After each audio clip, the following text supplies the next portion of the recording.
Il a baissé en part relative ces dernières années.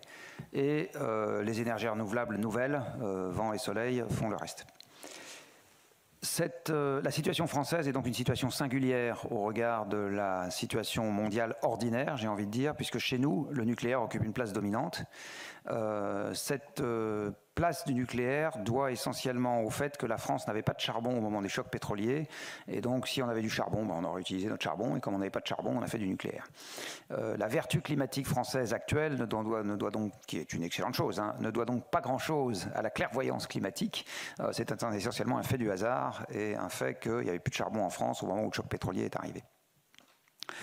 Donc voilà en gros la manière dont se présente la situation dans le monde et la façon dont la situation se présente en France.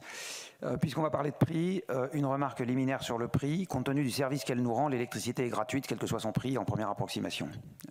Il faut bien comprendre que nous sommes devenus tellement dépendants et l'électricité nous rend de tels services qu'en fait, elle vaudrait 10 fois plus cher, que ce serait toujours gratuit, compte tenu de l'avantage que ça procure par rapport au fait de ne pas avoir d'électricité du tout.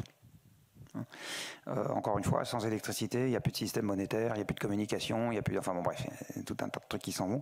Et ces choses-là valent le prix qu'on a décidé que ça valait. Et en fait, on est très sensible à la hausse du prix de l'électricité, comme le drogué est très sensible à la hausse du prix de la drogue, mais c'est pas parce que ça se met à devenir...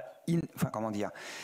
C'est pas parce que le prix devient exorbitant en tant que tel, c'est simplement parce qu'on est habitué à un prix faible, ou encore plus faible, ou encore plus ridicule que celui qu'il est habituellement. Mais il faut bien insister sur le fait que compte tenu du service qu'elle nous rend, l'énergie en général et l'électricité en particulier ne vaut quasiment rien. Voilà, je vais m'arrêter pour ces propos liminaires et puis maintenant répondre à vos questions. Monsieur le rapporteur. Merci Monsieur Jancovici. Vous avez fait moins que 10 minutes, c'est parfait. Et alors, c'est vrai que notre commission elle a vocation à se tourner vers l'avenir. Donc, en fait, l'idée, c'est de dire que progressivement, on va essayer d'augmenter la part de l'électricité dans notre consommation d'énergie pour essayer d'avoir une consommation plus décarbonée, une énergie plus décarbonée globalement.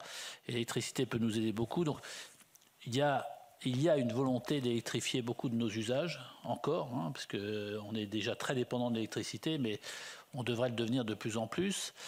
Et donc, on essaye de déterminer la vitesse de l'impact de cette électrification. On a une augmentation de la consommation d'électricité qui devrait venir. Pour l'instant, on a plutôt une stagnation, voire un déclin ces dernières années. Hein. Il y a eu de gros efforts de sobriété et on a plutôt un peu décliné. Donc, on se pose la question de savoir à quel moment la courbe va s'inverser. Donc peut-être vous avez une idée sur ce sujet-là.